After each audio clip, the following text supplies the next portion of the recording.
अंग है। मानो हमारा जीवन कभी फूलों से भरा हुआ होता है और कभी हमारा जो पथ है, हमारा मार्ग जो है, कंठ का कीर्ण होता है, कांटों से भरा हुआ होता है।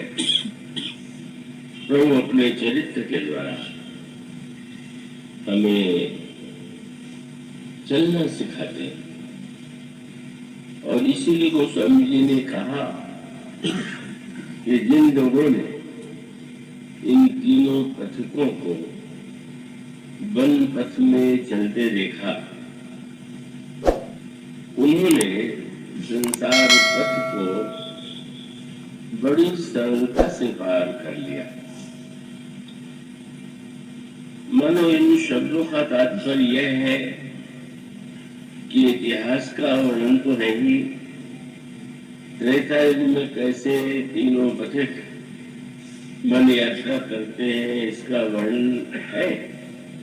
साथ सदा सदा के लिए, हम सब के लिए यह प्रभु का जो वनगमन है, जो बटोही राम की झांकी है।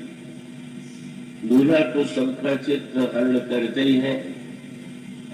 जब श्री राम दूल्हा के वेश में सज्जित होते हैं तो उनको देख करके गोस्वामी जी ने कहे कि राज राज समाज वह कौशल राज किशोर श्यामल सुंदर गौर तन विश्व विलोचन चोर। उस समय तो दूल्हा राम के हाथ की मुद्रिका के लिए भी गोस्वामी जी कहते हैं कि मुरली कर मुद्रिका चोरी चितले।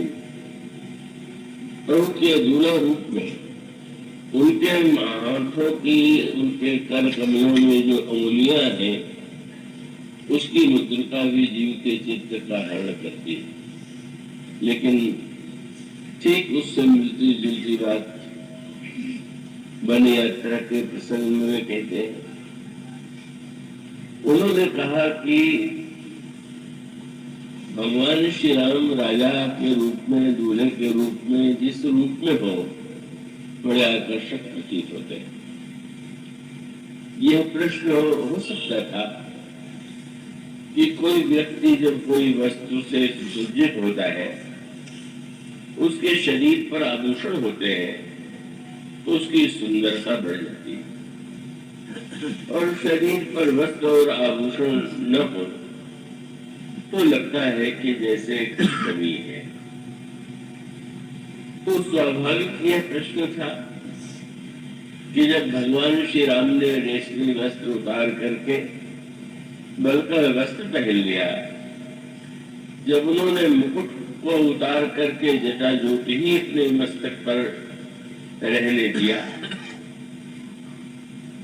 आभूषण कोई उनके श्री विग्रह में कहीं दिखाई नहीं देता, तब क्या राम उतने आकर्षक रहे होंगे जैसे दूल्हे के रूप में दिखाई दे रहे थे। और गोस्वामी जी ने कहा, कवितावली में एक वाक्य उन्होंने कहा कि सत्य तो ये है कि अधूरे जो व्यक्ति होते हैं उनकी कवि को वस्त्र और आभूषण ढक ले रहा, और जो पूर्ण श्री राम है तो वस्त्र और आभूषण उनके सौंदर्य को छिपा रहा था, वो तो अधूरा नहीं। इसलिए गोस्वामी जी ने कविताली रामायण में दृष्टांत दिया।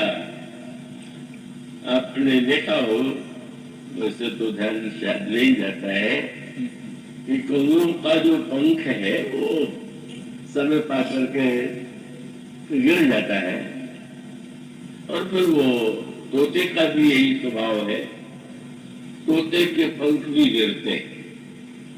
लेकिन तोते के पंख गिरने के बाद फिर जब नए पंख निकलते हैं तो वह और भी सुंदर होते हैं। तो शायद कि जब श्री राम अयोध्या को छोड़ करके चले तो उन्हें एक ऐसा लगा, और वस्त्र और आभूषण जब उनके शरीर में श्री विग्रह में नहीं थे तब कैसा लग रहा था। तो कवितालु रामायण गोस्वामी जी कहते हैं, कीर के कागर जो नृप चीर, शरीर लस्यो तजी नीरजों खाई। किसी तालाब में आप गए हो तो पुराने तालाब में बहुधा जल जहाँ रुका हुआ है वहां जल के ऊपर काई आ जाती है, तो काई के कारण जल ढक जाता है, और यदि काई हटा दी जाए तो जल अपने स्वच्छ रूप में चमकने लगता है। प्रभु वस्त्र आभूषण तो मानो काई की तरह उनकी सुंदरता को छुपा रहे थे, वो हटते ही और भी सौंदर्य दिव्य रूप में सामने आ गया। और प्रभु के समक्ष का वो राज्य का परित्याग तो जैसे तो तोते अपने पंख छोड़ दें और नया पंख निकल आवे, इस प्रकार का दृश्य प्रतीत हो रहा। तो भगवान श्री राम दूल्हे के देश में चित्त चुरा ले, इसमें आश्चर्य नहीं।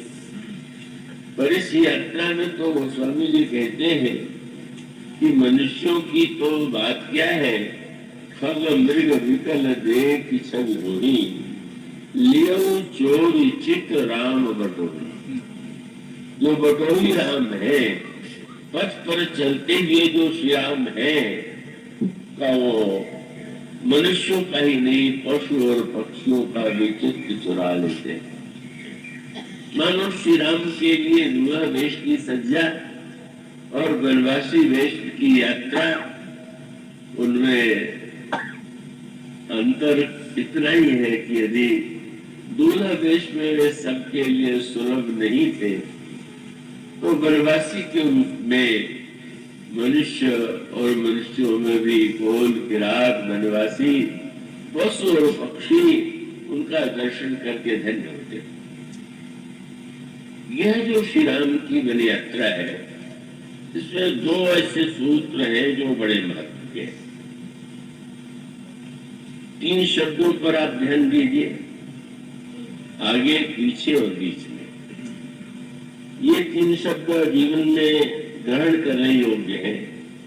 आगे राम, लखड़ बने पाछे, तापस वेश विराजत काछे, उभय बीच, सियत श्रिय सोहत कैसे, ब्रह्म जीव विच माया जैसे। आगे का क्या अर्थ है, पीछे का तात्पर्य क्या है, बीच शब्द के द्वारा गोस्वामी जी क्या बताना चाहते हैं। आइए सबसे पहले आगे शब्द की गरिमा, उसका जो रहस्य है और उसमें जो हम लोगों के लिए संकेत है, उसको हृदयंगम करने की चेष्टा है।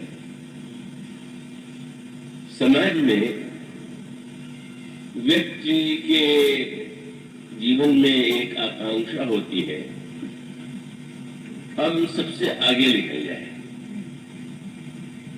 आगे बढ़ने की होड़ जो है वो विद्यालय में, खेल कूद में और प्रत्येक क्षेत्र में दृष्टिगोचर होती है, और ऐसा प्रतीत भी होता है। इस प्रतियोगिता से, इस होड़ से उन्नति होती है। किंतु अगर आप गहराई से विचार करके देखें तो आपको यह प्रतीत होगा कि इस तरह से मनुष्य के जीवन में जो होड़ की वृत्ति उत्पन्न होती है, उसके अनेक दुष्परिणाम भी होते हैं, और वो दुष्परिणाम इतने व्यापक होते हैं कि बाल्यावस्था से लेकर के बाद के जीवन में भी वो होड़ की वृत्ति मनुष्य को न जाने कहां पहुंचा देती है। इसलिए एक शब्द आता है, ये जो 6 विकार है, मैं आशा करता हूं कि चैतन्य रह करके ही आप सुनेंगे एकाग्रता से। तो 6 जो विकार है उसमें है काम, क्रोध, मद, लोभ, मद, मोह और मात्सर्य। श्रीमद् भागवत में एक श्लोक आया, उसमें भगवान वेद व्यास ने कहा जिस ग्रंथ में जिस भागवत धर्म का वर्णन है उसकी विशेषता यही है कि उसमें मात्सर्य और कपट का अभाव है। धर्मो प्रोज्जित कैतवोत्र परमो निर्मत्सराणाम सताम। मेरे मन में एक जिज्ञासा उत्पन्न हुई, बुद्धि में प्रश्न उठा कि वेद व्यास जी कह सकते थे कि इसमें जो भागवत धर्म है उसमें काम क्रोध लोभ का अभाव है, मनमोह का अभाव है, और 6 विकारों में उन्होंने मात्सर्य को ही सबसे अधिक महत्व क्यों दे दिया? थोड़ा चैतन्य रह करके अमृत धारा की जगह थोड़ी शायद ऐसी भी धारा हो जो थोड़ी क्लिष्ट सी प्रतीत हो, पर आप समझेंगे तो आनंद ले सकेंगे। तो वो मात्सर्य क्यों जो गिराते 2 अवगुणों की बात करते हैं। इसमें जो धर्म है उसमें कपट का अभाव है और मात्सर्य का अभाव। कितनी बड़ी बात कह दी। इसका अभिप्राय यह है कि ये मात्सर्य ऐसी वृत्ति है कि प्रारंभ में देखें तो लगता है कि मनुष्य को यह आगे बढ़ने की प्रेरणा देती है।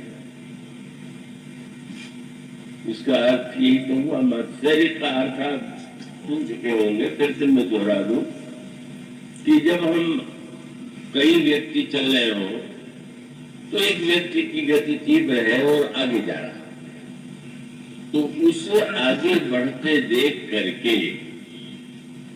पीछे वाले व्यक्ति को बुरा लग रहा है और उसको ये लगता है कि मुझसे आगे बढ़ा जा रहा है।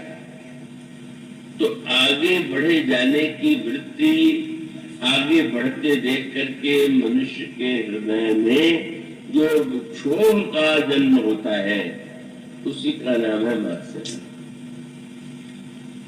अब यह जो मात्सर्य है मनुष्य को उत्साह देता है, मनुष्य को आगे बढ़ने की प्रेरणा देता है, मनुष्य को अधिक से अधिक कार्य करने की प्रेरणा देता है। किंतु भगवान वेद व्यास कहते हैं कि सच्चा जो धर्म होगा, अभी बेटी मंदाकिनी धर्म के विषय में ही कह रही थी, तो उस धर्म की जो विशेषता है वो ये है कि उसमें मात्सर्य का अभाव है। क्या तात्पर्य? मात्सर्य से भी धर्म में प्रेरणा मिलती है। और आज के जिन धर्म के विशाल रूपों की चर्चा की जा रही है उसके मूल में भी अगर गहराई से विचार करके देखें तो श्रद्धा वृत्ति कम है, मात्सर्य की वृत्ति अधिक। गहराई से आप थोड़ा विचार करके देखिए। श्रद्धा बिना धर्म नहीं हुई, श्रद्धा प्रेरित धर्म वास्तविक धर्म, और मात्सर्य से भी धर्म होता है। पर मैं दृष्टांत यही दिया करता हूँ कि ये जो ओलंपिक खेल होते हैं उसमें भी होड़ होती, पर होड़ के कुछ नियम, और उन नियमों में से एक नियम यह है कि कोई एक नशीली या शक्तिवर्धक दवा लेकर के आप होड़ में भाग न ले। उस खिलाड़ी में जो अपनी शक्ति है, क्षमता है, उसके द्वारा वो आगे बढ़ने की चेष्टा करे। पर कई बार ऐसा होता है और हर ओलंपिक खेल में ऐसे खिलाड़ी होते हैं कि जो कोई न कोई औषधि लेते हैं और औषधि लेकर के वो सफल भी हो जाते हैं, और औषधि लेकर के सफल हो जाते हैं तब उनको जो स्वर्ण वर्ल्ड मेडल है वो भी मिल जाता है। लेकिन अगर सामने वाला खिलाड़ी यह चुनौती दे दे या अन्य कोई व्यक्ति की इस व्यक्ति ने औषधि के प्रभाव से विजय पाई तो विधिवत जांच होती है, और उसके अगर जांच में सिद्ध हो जाए कि दवा के प्रभाव से ये विजेता बना है तो गोल्ड मेडल छीन लिया जाता। इतना बढ़िया नियम, पर कैसी विडंबना है कि खेलों में तो ये नियम है कि नकली दवा के द्वारा आप आगे मत बढ़िए। ये मात्सर्य भी यही नकली दवा है। ये मात्सर्य की दवा लेकर के आप जो आगे बढ़े चले जा रहे हैं। तो पहली बार गया पंजाब तो बड़ा हैरान हुआ मुझे। परंपरिया श्रद्धा से लोग अंतिम दिन पूजनिया श्रद्धा निवेदन जैसा होता है करते हैं। पर जब मुझसे कहा गया कि उसको घोषित किया जाएगा कि किस व्यक्ति ने कितना द्रव्य चढ़ाया है, तो मैं बड़ा संतुष्ट पड़ गया। ये क्या हुआ? कोई व्यक्ति अपनी श्रद्धा से जो भेंट कर रहा है तो उसको माइक पर घोषित किया जाना चाहिए? तो उन्होंने कहा कि नहीं, आवश्यक। क्यों? इसको सुनकर दूसरों में जोश पैदा होता। उसने इतना किया तो हम उतना दें। मैं सोचने लगा कि देखो तो यही तो होड़ है। दान भी देना है तो होड़ में ज्यादा देगा। मानो मात्सर्य की दवा के द्वारा ही आज का धर्म संचालित केवल कार्य है। आज इतने आयोजन होते हैं और जैसे प्रभाव पड़ना चाहिए वो नहीं पड़ रहा। तो होते क्या है, उन आयोजनों के पीछे मात्सर्य अधिक है, श्रद्धा कम। श्रद्धा जब का उदय जब समाज में हो, व्यक्ति जो करे, इसलिए नहीं कि दान में भी होड़ है, यज्ञ में भी होड़ है, आयोजन में भी होड़ है, आप बड़े प्रसन्न हो रहे हैं, बड़ी उन्नति हो रही। भगवान वेदव्यास कहते हैं ये उन्नति नहीं है, ये अवनति है। मात्सर्य का नाम इसलिए उन्होंने लिया कि अन्य अवगुण तो धर्म में बाधक होते हैं, पर मात्सर्य देखने में धर्म में सहायक होता है। तो लोग ये मान करके चलते हैं कि अच्छा काम तो कर रहा है। अरे अच्छा काम तो कर रहा है, पर उसके पीछे भावना तो अच्छी नहीं। दोनों में बड़ा अंतर है। धर्म केवल क्रिया का नाम नहीं है, उस क्रिया के पीछे क्या भावना। और इसका सबसे बड़ा दृष्टांत वही है वशिष्ठ और विश्वामित्र के चरित्र में। विश्वामित्र के हृदय में प्रारंभ में इस मात्सर्य की वृत्ति का उदय होता, और उस मात्सर्य की वृत्ति का परिणाम यह हुआ कि उन्होंने तपस्या की और महानतम ऋषियों का पद उन्होंने प्राप्त कर लिया, ब्रह्मर्षि बन गए। लगा कि कितना गुण का परिणाम है।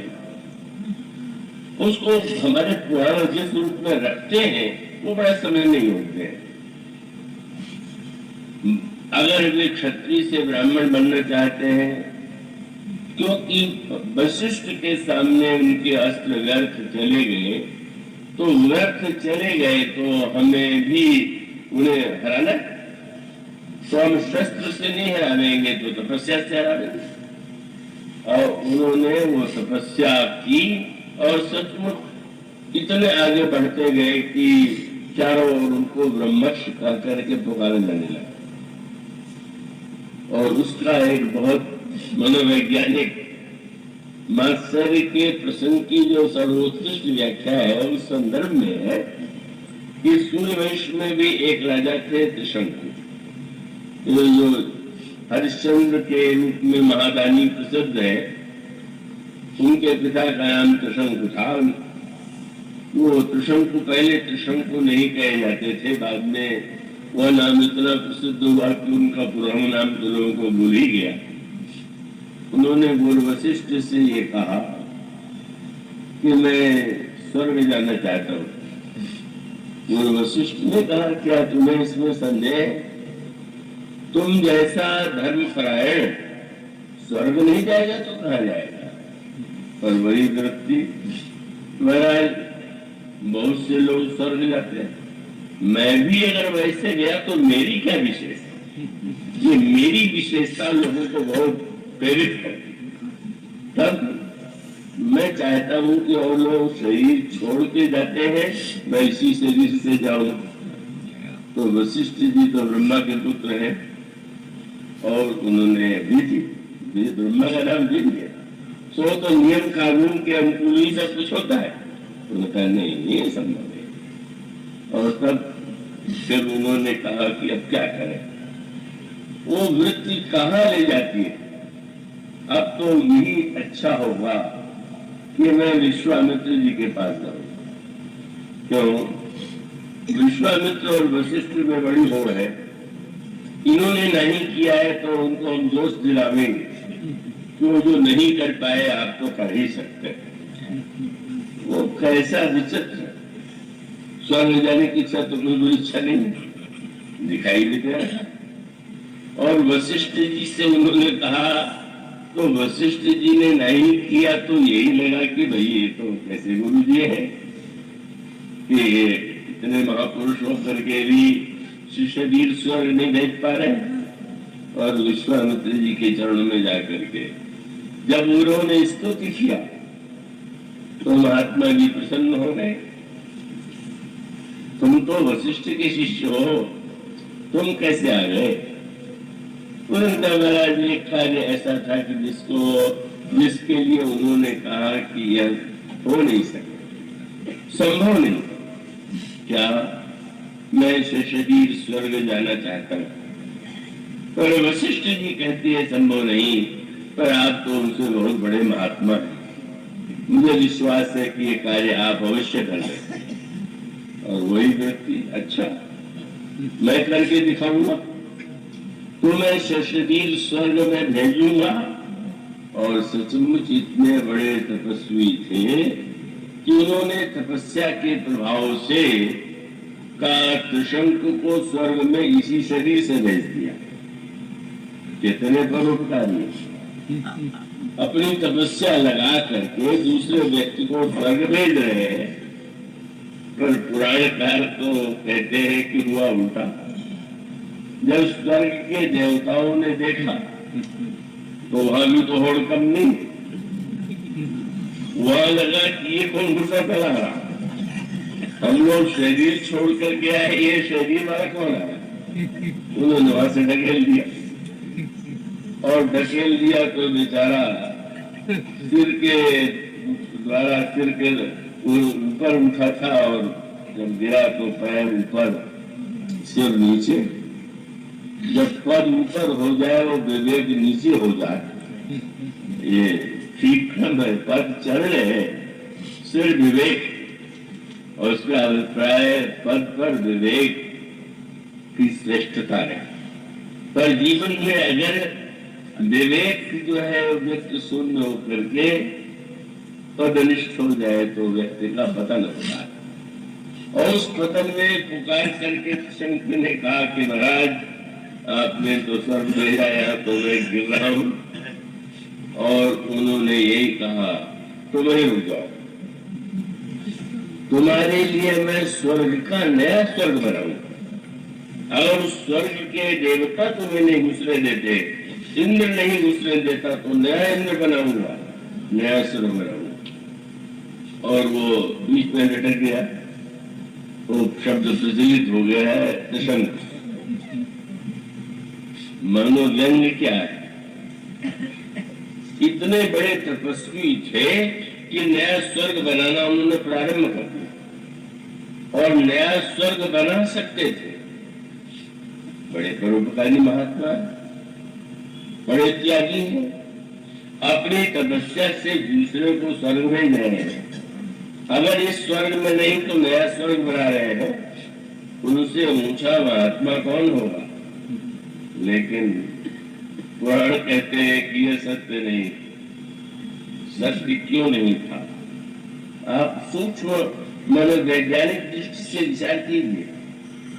विश्वामित्र जी त्रिशंक को ऊपर उठाने के लिए बेचैन नहीं थे, वशिष्ठ को नीचा दिखाने के लिए बेचैन थे। कैसा अनोखा अंतर है। उनके मन में त्रिशंकों के कोई प्रति आकर्षण नहीं, हम वशिष्ठ को कैसे नीचा दिखावे? देह भेज रहे हैं ऊपर पर नीचा दिखाने के लिए। और जब वो नए स्वर्ग का निर्माण करने गए तो देवता घबरा गए। लोगों ने सोचा क्या करें, तो कई लोग प्रशंसा सुन के बड़े जल्दी संतुष्ट हो जाते हैं। बड़ी स्तुति किया, महाराज आपसे बढ़कर तो कोई महात्मा नहीं है, आप तो नया स्वर्ग बना ही सकते हैं, पर लोक कल्याण के लिए आपको ये नहीं करना चाहिए। अरे एक व्यक्ति बीच में लटका आ गया तो क्या हुआ, आपकी महिमा तो सिद्ध नहीं हो गई। उन्होंने छुट्टी पा लिया, अच्छा लटका रहने दो। और वो बेचारा सिर के बल लटका हुआ और उससे आगे बहुत बढ़िया क्या वो अब जब नीचे मुंह के बल तो उसके मुंह से लार टपकने लगी। अब पुराण जो बात कहते हैं वो तो बड़ी हंसी की लगती है और क्या कल्पना लगती है। कहने लगे कुछ लार से एक नदी निकली और उसी नदी का नाम कर्मनाशा। ये भूगोल में भी कर्मनाशा है। उत्तर प्रदेश और बिहार की सीमा पर बहने वाली एक नदी कर्मनाशा भी है। और उस कर्मनाशा के विषय में शास्त्रों ने कहा कि कर्मनाशा नदी का जल अगर कोई ग्रहण कर ले, पी ले, स्नान कर ले, छू ले तो उसके सारे पुण्य नष्ट हो जाएंगे। ऐसा लगता है नदी कोई ऐसी है कि जिसके जल में नहा ले तो सारा पुण्य नष्ट हो जाएगा। वंश कथा के तत्व पर विचार कीजिए। कर्म की नदी दो है, कर्मनाशा, और कर्म की दूसरी नदी कौन है? कर्म कथा रविनंदिनी वर्णी। यमुना जो है वो कर्म की नदी है, कर्मनाशा कर्मनाश की नदी है।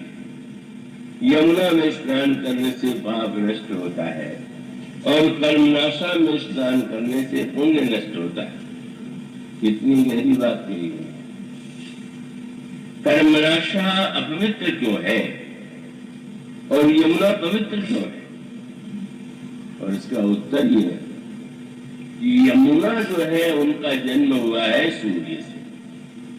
भौगोलिक अर्थों में तो आप हिमालय में जाएंगे तो यमुनोत्री से यमुना निकलेगी, पर रामायण में बार बार उनको सूर्य नंदिनी कह करके परिचय दिया गया। कर्म कथा रवि नंदिनी वर्णी। और इसका अभिप्राय क्या है? आपका कर्म, उसके मूल में अगर ज्ञान है, आपकी क्रिया के मूल में अगर प्रकाश है, आपके कर्म के मूल में अगर विज्ञान की वृत्ति है, तो मनुष्य के जीवन में अनजाने में कई भूलें होती हैं। पर जब कोई व्यक्ति शुद्ध भाव से पवित्र विचार से कर्म करता है तो अगर कोई पाप है तो भी नष्ट हो जाएगा। और लार माने लार टपक पड़ना, दूसरे के पास कोई अच्छी वस्तु देखी खाते लार टपकने लगी, और इतनी लार अगर टपकने लगे कि नदी बह जाए। उसका अर्थ ये है कि जिस सारे ये जितनी घटना हुई उसके मूल में मात्सर्य, ईर्ष्या और लार को ही लालसा, ये शब्द हिंदी में बड़ी लालसा मेरे मन में। अगर आपके कर्म के मूल में केवल ईर्ष्या है, मात्सर्य है, आपके कर्म में अगर केवल इस प्रकार की वृत्ति है तो आपने चाहे जितने सत्कर्म किए हो वो नष्ट हो जाए। ये बहुत मनोवैज्ञानिक और जीवन का सत्य है। और अधिक पुण्यात्मा जो दिखाई देते हैं, लगता है कर्मनाशा में नहाते होंगे, यमुना में नहीं नहाते होंगे, शरीर से नहीं, आप मन से कहाँ नहाते हैं? आप आपके कर्म के पीछे लालसा, ईर्षा, द्वेष, दूसरे को नीचा दिखाने की वृत्ति है। आपके कर्म के मूल में विवेक है, ज्ञान। और तब वो दृष्टांत तो कई बार दोहराया गया। बनारस निकट है जहाँ कर्मनाशा नदी बहती है। कोई विवाह तय हो गया जहाँ कन्या पक्ष कर्मनाशा नदी के उस पार बढ़ जाए वाराणसी का। पर समस्या तब आई कि जब विवाह करने के लिए विवाह तो तय हो गया, पर वहां के विद्वानों से कहा गया, जो वर के पिता थे वो धनिक थे, और उन्होंने बड़े बड़े विद्वानों से कहा कि आप लोग चलिए। उन्होंने कहा हम तो नहीं जाएंगे, क्योंकि कर्मनाशा इतनी छोटी नदी है, बरसात में तो जल बहुत होता है, अन्य ऋतुओं में उसमें नाव भी नहीं चल सकती। तो उनका कहना था कि उस नदी को पार करने के लिए पैर तो उसमें रखना पड़ेगा, हमने जितने पुण्य किए सब नष्ट हो जाएंगे, हम क्यों जाए, बड़ी समस्या है। तो उस गांव के उधर गांव के लोगों ने एक उपाय निकाला। वहां के जो स्वस्थ व्यक्ति थे उन्होंने कहा कि आप लोगों का पुण्य नष्ट नहीं होगा, हम लोग अपने कंधे पर आपको बैठा लेंगे, कर्मनाशा से पार ले जाएंगे, आप लोग विवाह करा दीजिए। प्रसन्न हो गए और सचमुच वहाँ के कई व्यक्ति, वहाँ के जो कई विद्वान थे, उनको कंधे पर बैठा करके चले। और विडम्बना भी दिखी, एक का पैर फिसल गया और जो सबसे बड़े पंडित थे वो गिर गए नदी में। अब कोई डूबने वाली नदी तो नहीं थी, लेकिन इतने क्रोध में उसको शाप देने लगे, तेरा सर्वनाश हो जाए, मेरे जीवन का सारा पुण्य तूने नष्ट कर दिया। जरा सोचिए, पंडित जी का शरीर कर्मनाशा में बाद में गिरा, पर मन तो पहले से ही कर्मनाशा में गिर गया। मैंने दूसरा नरक में जाए तो जाए, हमारा स्वर्ग बचा रहे, यही तो हुआ। तुम चलो ठीक है, तुम नदी में लेके चलोगे तो तुम्हारा स्पर्श होगा, तुम्हारा पुण्य नष्ट होगा। मानो सारे समाज में जिस धर्म को इतना ढिढोरा पीटा जा रहा है, बड़ा सत्य सत्य है, इसके मूल में यह मात्सर्य की वृत्ति है। ऐसे जन मुझसे कहा कि यहाँ तो गोल्ड मेडल छीन लिया जाता है, पर यहाँ तो लोगों को गोल्ड मेडल पर मेडल मिलते चले आ रहे, दौड़ में लोग बड़े बड़े कार्य कर रहे हैं और चारों ओर प्रशंसा मिल रही है। तो मैंने कहा यहाँ जांच में जैसे छीन लिया जाता है, इसी प्रकार से गोल्ड मेडल वाले जब ऊपर पहुंचेंगे तो यमराज छीन लेंगे कि तुम नकली दवा पी करके धर्म का आचरण करके आए हो, चलो यार। वहां नहीं छीना तो वहां जरूर छीने, कितना कर सकते हैं। और सबके लिए, किसी एक व्यक्ति के लिए नहीं, ये गहराई से विचार करने की वस्तु है कि हमारे कर्म के मूल में कहीं ऐसी वृत्ति तो नहीं है कि जो दिखाई देती है अच्छे कार्य के रूप में, लेकिन उसके पीछे भावना इस प्रकार की।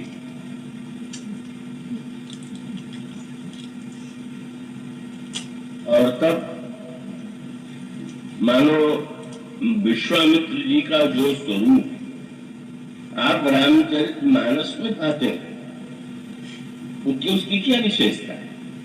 वो तो महामुनि थे, मंत्र दृष्टा ऋषि थे, और उन्होंने एक से एक बढ़ करके महानतम कार्य किए थे।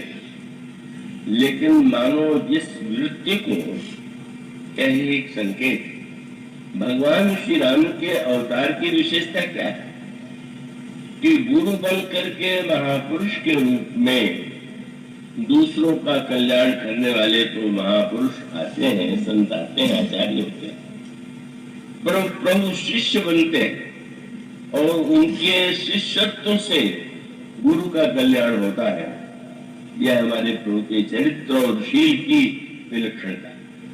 विश्वामित्र के जीवन में जो सच्चा परिवर्तन उत्पन्न हुआ वो वस्तुतः तब होता है कि जब विश्वामित्र के जीवन में वह वृत्ति, ईर्ष्या और मात्सर्य की वृत्ति मिट गई, और तब मिट गई कि विश्वामित्र यज्ञ करते हैं। विश्वामित्र महामुनि ज्ञानी बसहि विपिन शुभ आश्रम जानी, तह जप जोग यज्ञ मुनि करही, अति मारीच सुबाहु डरही, देखत यज्ञ निशाचर धावही, करहि उपद्रव मुनि दुख पावहि। विश्वामित्र उस यज्ञ को पूरी तरह से बचा नहीं पाए। सुनया भाव से इसकी विस्तार से व्याख्या नहीं कर सकते। तो उसका अभिप्राय यह है कि श्रेष्ठ से श्रेष्ठ व्यक्ति भी जिस यज्ञ की व्याख्या परसों प्रतिबंधाग्नि ने की थी, उस यज्ञ के लिए विश्वामित्र को लगा कि मैं नहीं कर पाऊंगा, और तब उन्हें लगता है कि नहीं, यह कार्य तो जो दोष है, ये मात्सर्य, ईर्षा और उसके मूल में जो अहंकार है, क्या भाषण देने से नष्ट हो जाता है क्या? केवल जान लेते हैं, और जान लेना भी अच्छा है। हम अपने आप को बड़ी सरलता से जो धार्मिकता का प्रमाण पत्र देते हैं वो देना बंद कर दें, इतनी। पर इनका विनाश कैसे हो सकता है? और उसका सूत्र ये अनोखी हमारी पौराणिक पद्धति है कि यमुना भी जा करके गंगा में मिलती है, तीर्थराज प्रयाग में। पर गंगा जब आगे बढ़ती है तो जो छोटी कर्मणाशा निधि है वो भी जाकर के गंगा जी में मिलती। इतनी बड़ी बात कर ली। यमुना तो पवित्र है ही, और वो गंगा में मिलकर के परम पवित्र रहे, यह तो कोई आश्चर्य नहीं। गंगा भक्ति की प्रतीक है। राम भक्ति जहाँ सुरसरी धारा, और इसका अभिप्राय ज्ञान के मूल उद्गम से जिस कर्म का सृजन हुआ, और जब वो भक्ति में समाहित हो जाती है तो वो उसमें पूर्णता आती है। लेकिन बाद में मानो संकेत ही है कि अब कोई व्यक्ति मात्सर्य छोड़ पा दे, ईर्षा बिल्कुल छोड़ दे, अहंकार शून्य हो जाए, ये तो कोई सरल बात नहीं, बड़ा कठिन है, असंभव प्राय। और तब जब यह बताया गया कि कर्मनाशा भी गंगा में ही मिलती है, और जब गंगा में मिलती है तो क्या उसके बाद कोई ये कहेगा क्या कि अब कर्मनाशा इसमें मिल गई तो जल अपवित्र हो गया? नहीं, कर्मनाशा का जल गंगा में जाकर के पवित्र हो जाता है। रामायण में वो आपको पंक्ति मिलेगी, कर्मनाश जल सुरसरी परई, देही को कहूं शीश नहीं धरे। कर्मनाशा जाकर के भक्त की गंगा में मिली, लालसा से, ईर्षा से, अभिमान से भी जो कर्म किया गया, अंत में भगवान से निवेदन करें कि प्रभु हम तो इन दोषों को मिटा नहीं पाते हैं, आप ही कृपा करके हमारे अंतःकरण के इन दोषों को मिटा दे। यही मानो गंगा में अपने आप को विलीन कर देना। और इसका अर्थ यह है कि अंततो गत्वा इतने बड़े महापुरुष को भी यही लगा कि बिनु हरि मरी निश्चर पापी, हरि बिनु मरी निश्चर पापी। भगवान ही ताड़का को मिटा सकते हैं, भगवान ही मारीच और सुबाहु को मार सकते हैं, मैं नहीं मार पाऊंगा। उसकी हम विस्तृत व्याख्या इस समय नहीं करना चाहेंगे। तो ये मारीच, ताड़का और सुबाहु जो है, इनको मारना केवल भगवान के लिए संभव है। पर वो भगवान कहाँ है? वे भगवान तो अवतार ले चुके हैं, पर कहाँ लिया है? सूर्यवंशी में, दशरथ के पुत्र के रूप में। और तब विश्वामित्र जी को लगा कि देखो कितनी बड़ी भूल मुझसे हो गई। मैं इस बात के लिए तपस्या करने लगा कि लोग मुझे क्षत्रिय नहीं ब्राह्मण कहे, ब्रह्मर्षि कहे। मुझे पता होता कि भगवान क्षत्रिय के घर में आने वाले हैं तो बेकार समय तपस्या में क्यों लगाता। समझ में आ व्यर्थ है। क्या हो गया? ब्रह्मर्षि शब्द जुड़ गया तो आजकल तो बादियां बड़ी सरलता से आप जोड़ दीजिए, क्या जिसको जो बना दीजिए, उसमें कठिन होता था, मानो लग कुछ नहीं। और तब ये भी पता चला कि भगवान ने क्षत्रिय कुल में ही जन्म नहीं लिया है, उन्होंने ऐसे क्षत्रिय के यहाँ जन्म लिया है जिनके गुरु वशिष्ठ हैं। और तब आज तक मैंने भले ही वशिष्ठ को हराने की चेष्टा किया, पर अब तो भगवान को पाने के लिए वशिष्ठ का आश्रय लेना होगा। यह मानो इसका उल्टा अर्थ न ले लें कि ऋषि मुनियों में कोई कमी थी, इसमें कमी नहीं होती, पर वो कमी को कमी न मान करके जो गुण मानता है वो कमी है। वो तो समझ गए। और देखिए ना, बिल्कुल ईर्षा छोड़ करके, जाति का अभिमान छोड़ करके, इसलिए गोस्वामी जी ने देखा तुलसीदास जी तो शब्दों के द्वारा ही अपनी भावना प्रकट करते। जब विश्वामित्र में भावना उदित हुई तो गोस्वामी जी ने ब्रह्मर्षि के रूप में उनका वर्णन नहीं किया। क्या लिखा? गाधि तनय मन चित्तावाप्याति, गाधि के पुत्र। अच्छा भाई, ये तो श्री राम के लाने से पहले कर गोस्वामी जी ने कहा जब विवाह हो गया, और विवाह होने के पश्चात विश्वामित्र को भी आग्रह करके वशिष्ठ महाराज दशरथ अयोध्या लाए। और तब वह दृश्य सामने आया कि ये प्रातः काल स्नान करके राजसभा में बैठे वशिष्ठ कथा सुनाने लगे। लेकिन आज नई बात हुई, वही परिवर्तन सच्चा परिवर्तन। विश्वामित्र के मन में जो आक्रोश था, जो विद्वेष था, गोस्वामी जी ने कहा वशिष्ठ जी कथा किसकी सुनाते? बोले मुनि मन अगम, और नाम तो इतना सुंदर सुना, गाधि सुत करणी मुदित वशिष्ठ विपुल विजुवर्णी। वशिष्ठ जी ने कहा गाधि पुत्र विश्वामित्र, और विश्वामित्र गदगद हो गए। सबने ब्रह्मर्षि कह दिया और उदास थे। शिष्य ने पूछा महाराज प्रसन्न क्यों नहीं? सारा संसार आपको ब्रह्मर्षि कह रहा है। पर उन्होंने कहा सब कह रहे हैं तो क्या हुआ, वशिष्ठ तो नहीं कह रहे। एक व्यक्ति क्यों न कहने से दुखी हो गए। और आज गोस्वामी जी कहते हैं कि गाधी का पुत्र सुन करके ये नहीं हुआ कि मुझे नीचे उतार रहे, ब्रह्मर्षि की जगह गाधी का बेटा बना रहे। गोस्वामी कहते हैं जब उन्होंने गदगद कंठ से वशिष्ठ जी ने विश्वामित्र कितने महान है, कितनी तपस्या की, ये नहीं सुना है कि कितने ईर्ष्यालु है, क्या क्या वो कष्ट दे चुके हैं, बड़ी प्रशंसा कर दिया। और तब वामदेव जी बैठे थे। वामदेव जी ने कहा बोले वामदेव सब साथी, कीरत कलित लोक तिहु माची। आज तो चारों ओर विश्वामित्र जी का ही छाया हुआ है।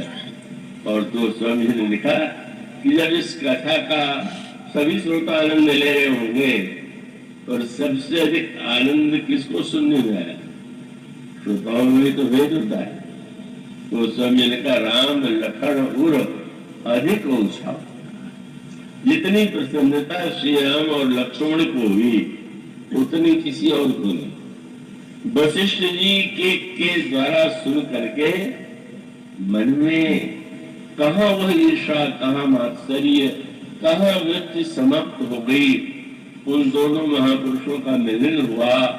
और जब विश्वामित्र नित्य कहते हैं, अब जाना चाहते हैं और रोक लिए जाते हैं, अंत में एक दिन उनके आग्रह और आदेश को मानना पड़ा। तो गोस्वामी जी ने उनका ब्रह्मर्षि नाम नहीं दिया, ऋषि नाम नहीं दिया, महामुनि नहीं कहा।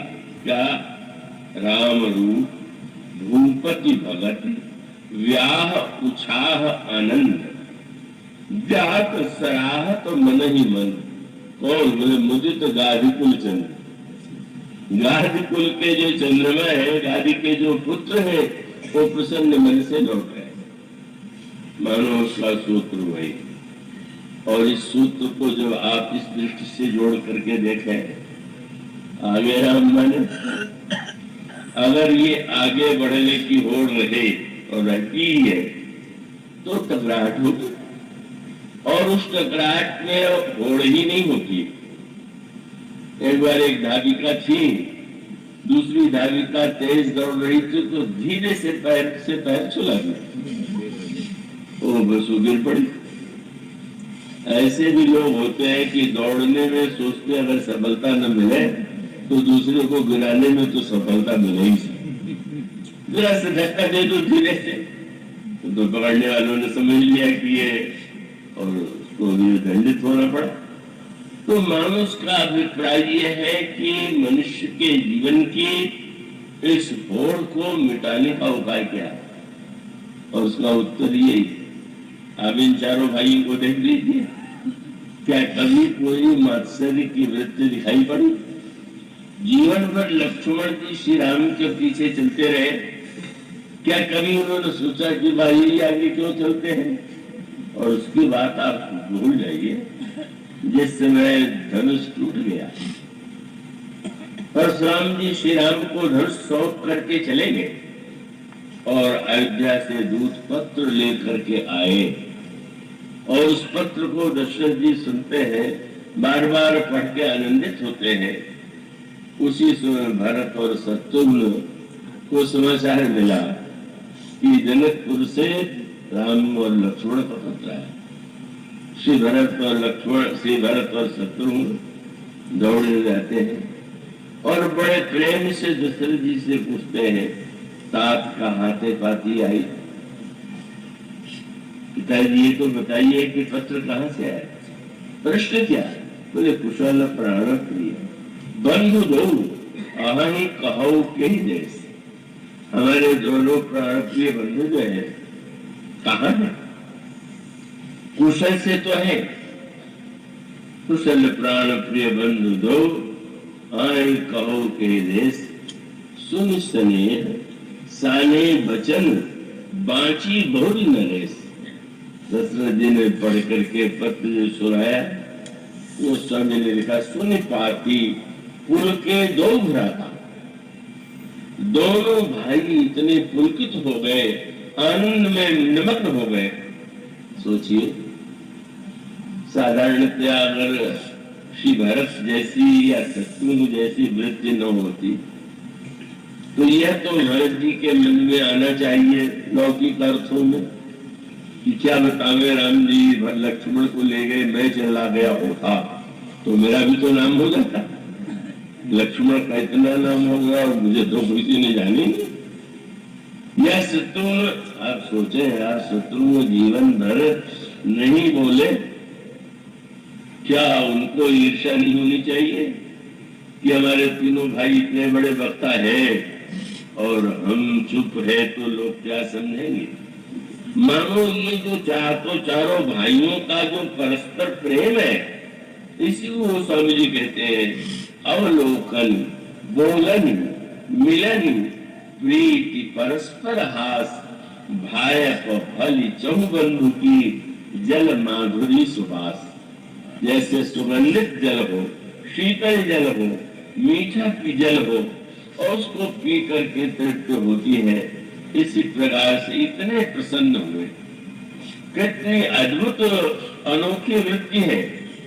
मानो कहीं किसी के मन में, श्री भरत के मन में, शत्रु के मन में मात्सर्य वृत्ति का तो प्रश्न ही नहीं। वहां तो सबका लक्ष्य ये है, अरे हमारे प्रभु श्री राम ने, भैया राम ने ऐसा कार्य किया, वाह हम धन्य हो गए। यह जो वृत्ति भरत की है, यही धर्म की सच्ची वृत्ति।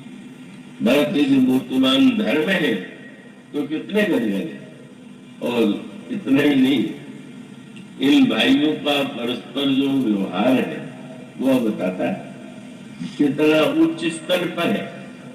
वन में एक दिन श्री भरत के विषय में प्रभु लक्ष्मण से चर्चा करते, और चर्चा करते हुए उन्होंने ये कहा कि लक्ष्मण मैं तुम्हारी शपथ ले रहा हूँ, पिताजी की आन ले रहा हूँ। क्या क्या कहने के लिए? अगर ये कहते कि लक्ष्मण तुम जैसा त्यागी कौन होगा, तुम जैसा सेवक कौन होगा? न, भगवान राम कहते हैं लखन तुम्हार शपथ पितु आना सुचि सुबंधु नहीं भरत समान। शपथ लेता हूं कि भरत के समान अच्छा भाई कोई नहीं। आज के युग में अगर एक भाई दूसरे भाई की तुलना करके ऐसा कह दे कि तरह तिल मिला जाएगा। भरत जी को, लक्ष्मण जी को क्रोध आना चाहिए। भरत दूर बैठे हुए हैं और मैं सब कुछ छोड़ करके सेवा कर रहा हूँ, और ये कह रहे हैं कि भरत जैसा कोई भाई नहीं हुआ। पर प्रभु के कहने में लक्ष्मण के प्रति कितना भरोसा है, और लक्ष्मण का हृदय कितना विशाल है। इसको सुन करके उनको कष्ट हुआ क्या। और इससे भी अधिक की बात आप वह प्रसंग पढ़िए जहाँ पर हनुमान जी से प्रभु का मिलन हुआ, और लक्ष्मण प्रभु ने हनुमान जी से प्रारंभ में कुछ बेरुखी का व्यवहार किया, और तब वो अंत में क्षमा याचना के स्वर में बोले, लक्ष्मण हनुमान तुम बुरा मत मानना, तुम जानते हो मैं तुमसे कितना प्रेम करता हूँ। उन्होंने यही कहा कि हनुमान सुन कपि जन दिय मानसी ऊना, मैं प्रिय लक्ष्मण के दूना। तुम तो लक्ष्मण से दूने प्यार हो, अभी 1 घंटे का परिचय नहीं हुआ। 14 वर्ष से जो साथ में है, बाल्यावस्था से जो सेवा कर रहा है, दूसरे को दूना बनाए दे रहे। लक्ष्मण के स्थान पर दूसरा होता तो पता दूने के साथ रही मैं जा रहा हूँ। लेकिन धन्य है प्रभु, धन्य है भरत, धन्य है लक्ष्मण, धन्य है हनुमान जी। हनुमान जी को लड़ थोड़ी हो गया कि मैं इनसे दूना। प्रभु ने पूछा दूना का अर्थ, बोले दूना का अर्थ यही है कि आप तो वचन रचना में बड़े कुशल है। जब कोई व्यक्ति किसी को प्रिय बताना चाहता है तो प्राण प्रिय कहता है। तो आप भी कह सकते थे कि हनुमान तुम मुझे प्राण प्रिय, पर आपने तो नहीं कहा। आपने कहा कि लक्ष्मण से प्रिय हो, तो मैं समझ गया कि लक्ष्मण आपके प्राण हैं। आप इसके बहाने से बताना चाहते हैं कि लक्ष्मण आपके प्राण है। और सचमुच अब आप सब जब प्राण प्रिय किसी को बताते हैं तो इसी विश्वास से बताते हैं कि प्राण रुक के चला नहीं जाएगा। अगर प्राण जाना शुरू कर दो कि अब आपका प्राण प्रिय कोई दूसरा आ गया तो हम जा रहे हैं, तो लोग पहले बंद कर दो। मानो कैसा विश्वास है। हनुमान जी कहते हैं लक्ष्मण तो आपके प्राण है, और आप उनके सामने कह करके उनके प्रति कितना प्रेम करते हैं। और भरत जी से पूछा गया सारे भाइयों में सर्वश्रेष्ठ कौन, तो भरत जी भुजा उठा के कहते हैं लालन जोग लखन लघु लोने, भेन भाई हस अहीन होने। लक्ष्मण जैसा भाई न तो विश्व के इतिहास में हुआ है और न तो होगा। मानो श्री राम का जो चरित्र है, यह श्री राम का जो आगे चलना है, उसका तत्व यह है। व्यक्ति चलेगा, मात्सर्य होगा, ईर्ष्या होगी, टकराहट होगी, नीचा दिखाने की वृत्ति होगी। पर एक बार अपने जीवन में यह निश्चय कर लें कि हम सबके जीवन में आगे श्री राम। बस सारा खेल तो आगे और पीछे का। जब तक राम आगे आगे है कल्याण है, और जहां राम को पीछे करने की चेष्टा की गई, जानते हैं ना, ये बहुत चुना हुआ प्रसंग है। यही चौपाइयां मिलते जुलते रूप में आरण्य कांड में ही गोस्वामी ने रखी। यही चौपाइयां पर 2-4 शब्द बन दिए। वहां पर भी आगे राम लखन पुनि पाछे, तापस बेस बने अति खाछे, उभय बीच श्री सोहई कैसी, ब्रह्म जीव बिछवाया जैसे। वो मां जो है बिल्कुल एक जैसे। क्या कहना चाहते थे? चित्रकूट तक अयोध्या से चले तो भी प्रभु आगे, लक्ष्मण जी पीछे। और आगे जब श्री राम होते हैं तो कहा व्यक्ति की चिंता की अपेक्षा कहा। जिस समय सुमंत्र जी ने प्रभु श्री रामभद्र से कहिए कहा कि पिताजी ने आपके यह कहा है कि अगर राम और लक्ष्मण न लौटे तो मेरी पुत्र वधू को आप लौटा ले आइए। अगर पुत्र वधू सीता लौट आती है तो मुझे बहुत बड़ा आश्रय मिलेगा। कितनी कोमल है मेरी पुत्र वधू, कितना श्रम, कितना भ्रम, कितना दुख जंगल में हो सकता है। उस समय सीता जी ने सुमंत्री से कहा कि पिताजी आप तो पिता के तुल्य है, आप कह दीजिएगा कि नहीं मग श्रम भ्रम दुख मन मोहे, ये शब्द है। न मुझे कहीं श्रम होगा, न भ्रम होगा, न तो दुख होगा। और जीवन पथ में यही की समस्या आती, कहीं भी आप चल रहे हो तो चलने में श्रम आएगा, थकेंगे। और अगर बहुत देर चलने के बाद भी न पहुंचे तो भ्रम हो जाता है कि हम सही रास्ते पर जा भी रहे हैं कि गलत रास्ते पर जा रहे हैं।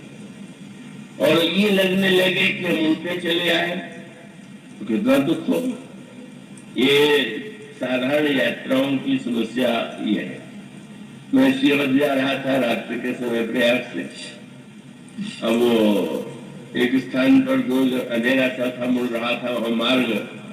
मैंने ड्राइवर से कहा कि पता लगा लो किधर से अयोध्या जाने का मार्ग है। उसको इतना अभिमान था अपनी बुद्धि का, मैं क्या पूछूं, क्या मैं पहली बार जा रहा हूँ? मैं अच्छी तरह जानता हूँ, मैं नहीं पूछ। और फिर जो कई घंटे चक्कर बिठाए वो गलत रास्ते पे चला गया। और जब चलते जा रहे अयोध्या नहीं आ रही तो हुआ भैया अयोध्या कितनी दूर है? तो वहां व्यक्ति ने बताया कि आप तो उल्टे चले आए। तुमने कहा धन्य हो, तुमको पूछने में संकोच लग गया। हमारे प्रभु तो संकोच करते ही नहीं है, और पूछ लेते हैं कौन सा मार्ग ठीक है। और एक स्थान पर तो भगवान राम बैठ गए बैठती छाया में। सीता जी पास में है, गांव की स्त्री आ गई और तब चलने के लिए बड़ी चतुराई, बोलना सब नहीं जानते का प्रभु ने लक्ष्मण की ओर संकेत किया और लक्ष्मण ने पूछ दिया कि आगे जाने का मार्ग कौन सा है। कौन सा पूछने का अभिप्राय क्या? मोनो और बड़ी शील बड़ी भाषा का प्रयोग। जब भगवान राम उधर से जा रहे थे तो गांव वालों ने कहा कि जरा थोड़ा वृक्ष के नीचे बैठ के विश्राम कर लीजिए।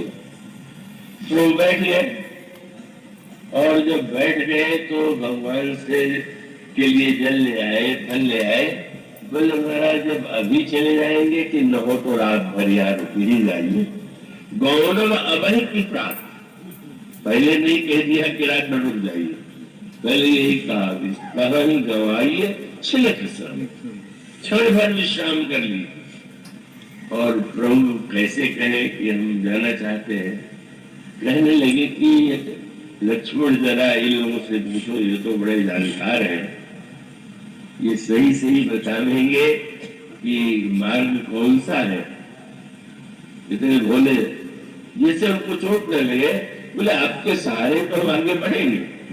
और लिखा सोरी सुगम मंग दिन कहीं दिया। आप उसने सलाह किया, ये मार्ग भी जाता है, ये भी जाता है, ये मार्ग अच्छा है।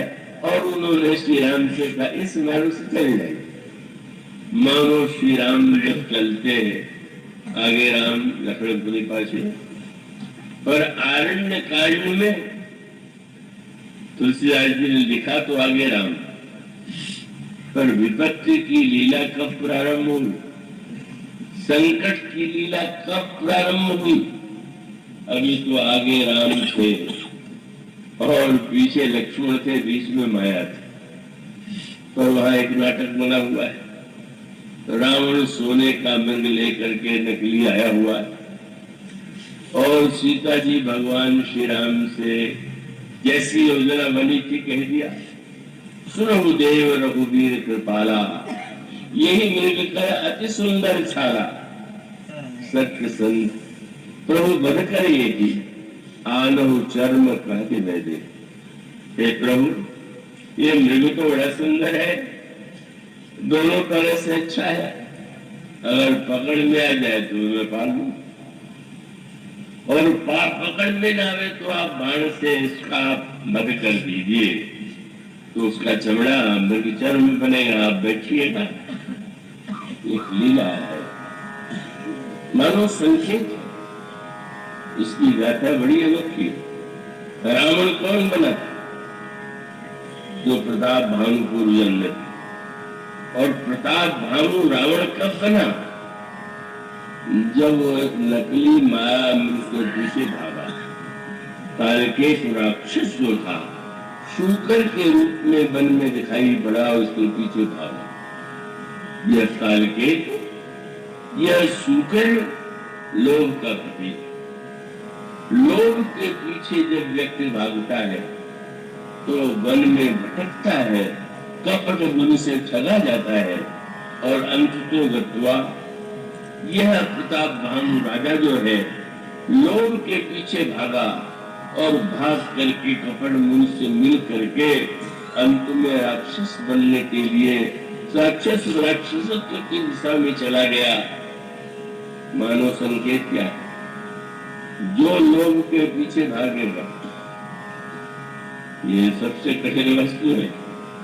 इसलिए गोस्वामी जी ने बहुत बढ़िया व्यंग्य किया, बोले काम तो बात और क्रोध पित्त है, और लोभ जो है वो कफ है।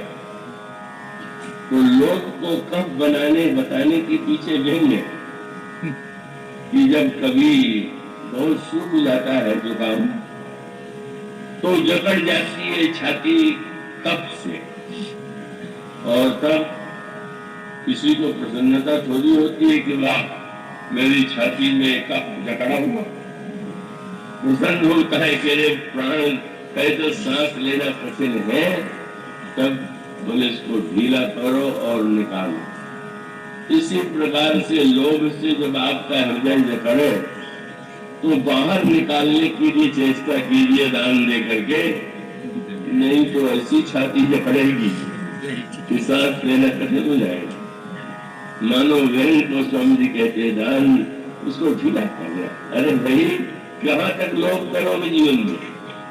लोभ के पीछे भागा तो दशा हुआ। भगवान राम ने सीता जी से कहा कि तुम अपने नाटक के द्वारा लोगों को बताना है, और तो सूत्र यही आता है कि मृग को देखते जब सीता जी ने कहा मृग बड़ा सुंदर है, तो प्रभु चाहते तो वाणी से तुरंत मार देते, लेकिन प्रभु हंसे, कमर में फेंटा कस लिया, और जब मृग के पीछे चले, आगे चलने वाला जो भी पीछे चला, गोस्वामी जी ने तुरंत कहा ये राम कौन है?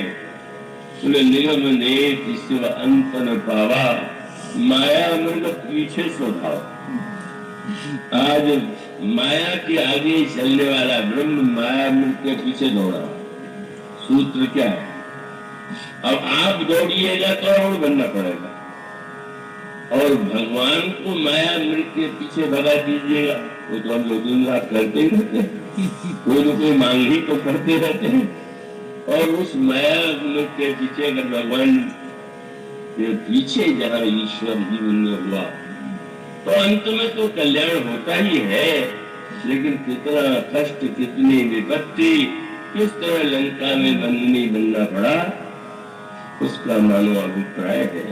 इस जीवन पथ पर ईश्वर को आगे करके चलिए, अहंकार को आगे करके नहीं, लोभ को आगे करके नहीं, मास्टर की प्रेरणा से नहीं। अगर हमारे जीवन में आगे राम है तो हम पूर्ण सुरक्षित है।